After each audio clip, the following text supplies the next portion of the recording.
welcome back, and welcome to the very first episode of Q&A with Gly and Laura. That's right, we were going to kick this off down in Arizona. We were talking about it. We were like, nah, why don't we wait till we get down there? We'll get all set up. But I said, nah, why don't we do this now? Because we've had a lot of people been dropping down in the comment section, asking us various things, and we've actually been spending more time on the Facebook comments than we have on the YouTube comments. And we thought that this would be a good opportunity for you guys to post some comments or ask some questions down in the comment section, and then every week we'll review them. We'll pick out a few, and then we'll do these videos every Monday and Friday, okay, and answer your questions. So let me get up here just a little bit more. We got a little grassy spot up here. It's a lot quieter and easier to talk when we're not moving around here. So we're just out kind of in the middle of nowhere, Nevada today. You'll notice we don't have our mine exploring clothes on, so we're just doing what we do when we're not mine exploring. We're just running around on the trails. All right, there we go. This is a good spot for right now. Let me pull up right here. Okay.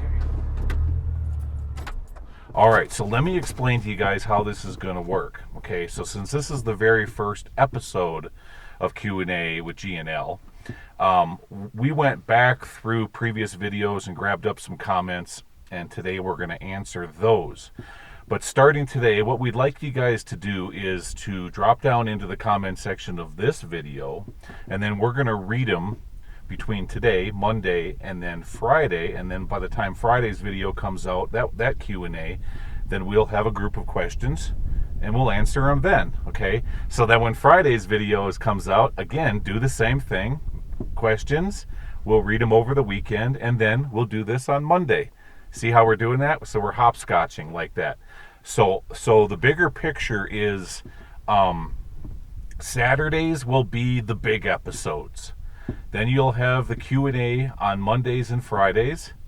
Then we'll have the Wednesday video that we put out for our forward-facing camera, okay? And then if we do ever find a vertical shaft where we can drop the camera down in, the torpedo cam, then we'll also incorporate DSE videos on either Tuesdays or Thursdays, okay? So between all of this, we should start to produce around, say, 4 to 5 videos per week coming up, all right? All right, guys, that's the layout. So, what are we going to talk about? Well, I went back through the comments over the last 2 weeks or so, and found some questions. Some of them have been asked before in the past, but we've never really addressed it. And now the fact that Gly is taking a step away from YouTube, in the comment section anyway, I'm going to go through, find out what the questions are that you guys have, and then we'll pull, I don't know, three to 5 of them, right, out of the ones that we get.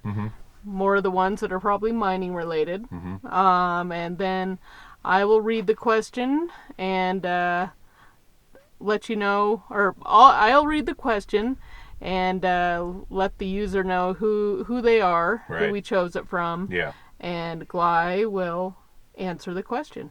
But you probably have a question right now. Why is Gly pulling out of the comment section? Why haven't you seen him, down in the YouTube comment section after every video comes out?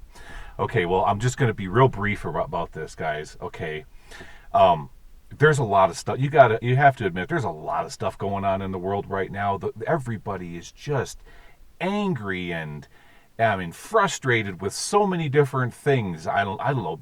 Let's just, be it politics, be it the price of everything, basically what's happening right now is it's culminating to make everybody really grumpy. And for some reason, there's certain folks that just want to vent. So they drop into the comment section of content creators like me, and it ain't just me, it's everybody across the YouTube platform. And they just rip and tear into content creators, and it's not so much just trolls. Trolls are trolls. They've been around forever. They're cowards, okay? They're cowards. They drop down into the comments section, they hide behind their anonymity, and then they say what they say, and then they go away. They're just cowards is all they are. But then the other people out there that are saying nasty stuff, it's not quite like that. It's even more personal, more nasty. And you know what? That's just kind of when it's coming at you every single week, just tearing into you, it kind of sits in your craw. And for me, all I want to do is head out into the hills and find a cool mine and do a real good job at production, do a real good job at editing, etc., etc. I just don't want that stuff tearing away at me, because it sits there. So I've decided to pull back a little bit from that. But again, what we're doing now, this will give you guys an opportunity to ask the questions, and then we can address them twice a week. All right, so that's what's going on. So what's the first question? The first question we have, I found, well, I'll go with the most recent first. Okay. This was the one, I believe it came out just, what's today? Today's Sunday. I think it was yesterday that came out. This person is a member. Their handle is Kathy Lammers 8360. And their question is, they said, maybe a dumb question. No question is dumb. Mm-hmm. But maybe in a few months, could you talk about the different type of rails the old timers used?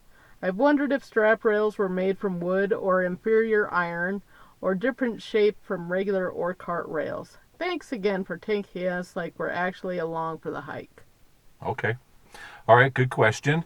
Okay, so yeah, when we're exploring these mines, you guys are seeing... I'm so used to talking to this camera. I got to go back. You're always talking to mine. I know. Yours. We haven't done this in a while, so I got to get used to this again. So when we're in the mines, we're seeing two different kinds of rail. We're seeing the traditional rail, which is actually, solid steel, heavy rail. It came in different weights.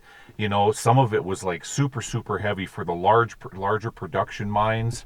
That stuff is really super heavy and stout, and then it went down in size to smaller width, smaller height, but it was solid steel rail. That's generally used for smaller production mines coming in on mom and pop operations. But the really cheap way to go about making rail is to just simply set a couple of, say, like 2x4 or a 2x6 down the haulage at it, and then get a piece of metal strap and lay it on top, and then nail it in place, and then run your ore cart on top of that. If you have a mine that has a very small ore body and you feel as though that you can probably get that ore body cleaned out in maybe a year to maybe 3 years, there's no sense in putting in a whole bunch of money into really heavy gauge rail, because back in the day, I don't know how much that stuff cost by the foot or by the length. I'm not 100% sure, but it was a heck of a lot more expensive than just laying down some wood, put strap on top, nail it in place, and calling it good, especially if you think that the ore you're going after is going to play out after, say, 2 or 3 years. All right, question number 2 is, this one was, it came from the Slithery Surprise Mine when we found that snake.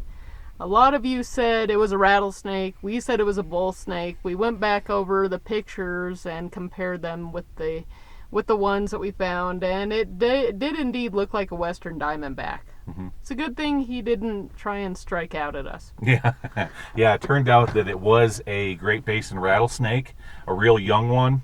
And I don't know if you guys noticed or not. Okay, I do wear glasses. I've got glasses for long distance. I got glasses for reading. But when I'm mine exploring, it's a real burden to wear my glasses for distance. I don't do it. Had I wore my glasses that day, I would have seen that snake a little bit better.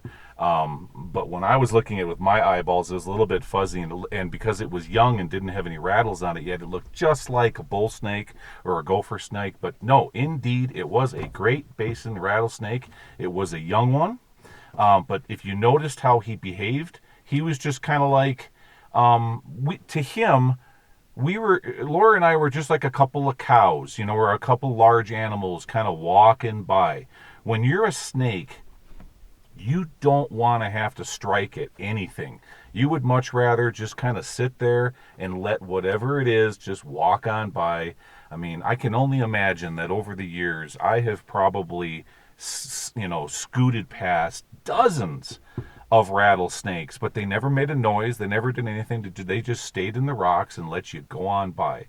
It's not until they're threatened or you start doing, silly stuff like trying to pick them up or poke them with a stick or whatever the case may be. That's when they're like, hey, hey. And then that's when they're going to get you, Or let's say, if I'm sliding down a kind of a collapsed portal and there's one in the corner that I didn't see, and now I'm coming down and the rock and the stuff is coming after him, and all of a sudden he detects the heat of my ankle or the side of my leg, and then he hits, something like that. But, but for the most part, 8 to 9 times out of 10, they're just going to sit back, flick their tongue, and let you just go on by. But indeed, to answer the question, that was a Great Basin rattlesnake. Well, actually, you did just answer another question from the red-handled hoe mine. Oh, yeah. That was somebody, it was a super slick 50 asked how common it was. Please discuss any interactions with rattlers over the years. How common is it? There's your answer. Yeah, not very. We don't see them very often. Most of the time we see them on the roads. Yeah. They're on the roads or the highways, especially if we're coming back from a site like late in the afternoon or early evening. That's when we start to see them the most. So that was the one question. The one from the Slithery Surprise was by Bruce ERB-G1Q. He said, "Hey Gly, there must have been a can dump near that cabin. Mm-hmm. Did you look around?" We did.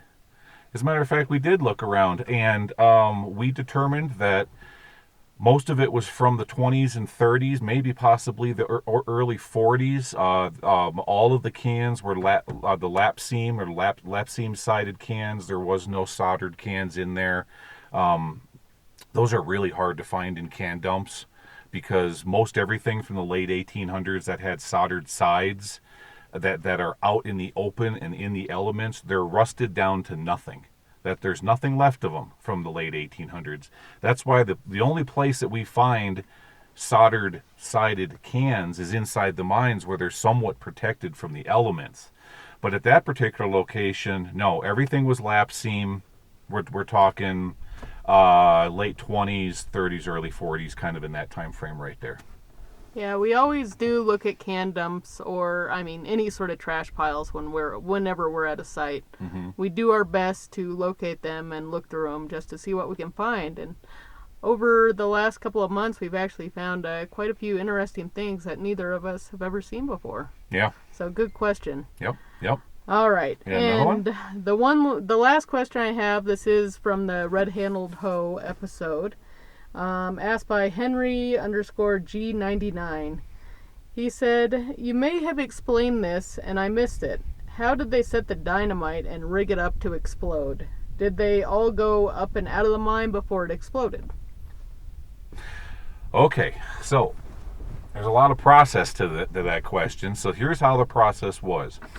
Normally the miners worked in shifts. Okay, the first shift would come in and muck out all of the material, okay, after the blast of the previous shift. And then the second shift would come in and do all of the drilling, set all of the charges, and then they would blast, the rock would hit the floor, then they would leave, and then another shift would come in and clean out all of the muck. Okay, now, there was a part of that question I didn't quite catch. Read that one more time again. See, I think they wanted to know how they set the mine and set it off. Let me get back there. Oh, how they set off the dynamite? Yes. Okay. So if we're in the late 1800s, okay, the oldest of the oldest mines that we explore, back in the days before dynamite was invented, then what they would, back then all they had was black powder. So what they would do is they would roll. They had a piece of cloth, kind of similar to canvas, and they would lay a bead of black powder in that canvas and roll it up to where it kind of resembles a tamale. That's what I call them. Then they would put that up in the hole, and they would then they would add the fuse, okay, tie it on somehow, put that up in the hole, and then they would ram that down. And then once it bottomed out, then they would take some clay or some kind of earth and put it in the hole and ram that in there too. Now the fuse that they're using is called time fuse or safety fuse, and it had a coating on it of wax. So as long as it's in the hole just short term, water or wet clay isn't going to seep through that fuse, and so it'll burn right past it. It'll hit the black powder and go boom. Okay, that's how they did it back in the late 1800s. And now in the 1900s, in the early 1900s, when they had dynamite, then they were using blasting caps, and that was set off with an electric charge, with a battery or with one of those plungers. Okay, so what you do is click, click, click, click, click, click, click, click, click, and then you hook on the leads, and then zzz, and then that turns am I calling it a dynamo? Anyways, that spins that thing and shoots out a charge, and that's what detonates the blasting cap, which detonates the dynamite. Okay. And then fast forward to these days, modern days, all that's changed. It's so much safer now. Heck, you could take a stick of dynamite and throw it in a fire and it wouldn't do anything. So the technology has gotten so good. Dynamite is relatively safe anymore. Yep. All right. That's all the questions that I have for now. I mean, I could have gone back for several months, but we figured since this is our test run that we would just go back a couple of weeks and find a couple of questions to start. But now that you guys know what we're going to be doing, and as more people learn about it, because we know a lot of you guys are working odd shifts or whatnot during the week, so you may not even notice a notification or wonder what's going on, but we will keep you up to date with the newer episodes that we have, and remind you guys about the Q&A questions. Yeah. So right now, drop down in the comments section, ask a few questions, and we'll pick some out for next Friday, and we'll read them here in cab, and go from there. I think this is going to be kind of fun. And now there's another thing. Before we leave today, guys, there's a few other things that I would like to incorporate in these Monday and Friday episodes. Another thing is that there's some channel memorabilia that we would like to offer on eBay coming up. We've got it laying around the RV, and I'm just not using it anymore. Let me give you an example. Remember back in the old days when, with the old intro, I would walk into the mine, and then the sign would come down and it would say, like, share, and subscribe. And then if you looked real close, I tugged in a rubber snake. I'm going to be auctioning off that rubber snake. Yeah. Can you guys remember back in the day when I was working with Frank, and I wouldn't show my face back then? There's reasons why I didn't. And so I wore my skull mask, the skull thing. Well, I'm going to be auctioning that off too. And there's a whole bunch of other neat stuff from channels past that is just sitting around anymore. And I thought that would be a great way to bring some money into the channel so we can use it for buying new equipment, cameras and whatnot, or basically just overall expenses. And another thing we're thinking about doing is showing off some merch. We're going to have some new merch coming up here when we get back down to Arizona. This is a good episode to be doing that, as well as any potential sponsorships. You guys have heard me talk in the past that I don't want to put commercials into the videos where we're doing explorations, because it ruins the exploration. Just imagine that we're going along, we're in the mine, we're doing something super cool, and all of a sudden I break into NordVPN or manscaping products or something silly like. You guys would just hate me if I did that. But these would be the perfect opportunity to do something like that. I don't know. We'll just have to see how these videos play out, and we'll get your input too. And with that, that's going to have to do it for today. Guys, thank you so much for coming along on the maiden voyage of Q&A with G&L. I think this is going to be fun. I think it is too. It'll be a good way to interact with you guys. Yeah. A lot of you have asked about like a fireside chat like Gly used to do with Mr. M and Randy, which we really haven't gotten around to, but I mean, I think this will be a good way to interact with you guys and get some of your questions answered. Don't go too personal on us. But any of the questions that you've thought of over the years, I mean, I know there's several there's plenty of long-term subscribers out there. I mean, I was one of them before I met Gly. So if you have questions, feel free to ask. We'll sort through them depending on how many we get, and we'll answer them for you. And now that she's met me, she'll never be the same. All right, guys, thank you so much for coming along, and we'll see you again sometime down the road. Y'all take care now. Bye-bye.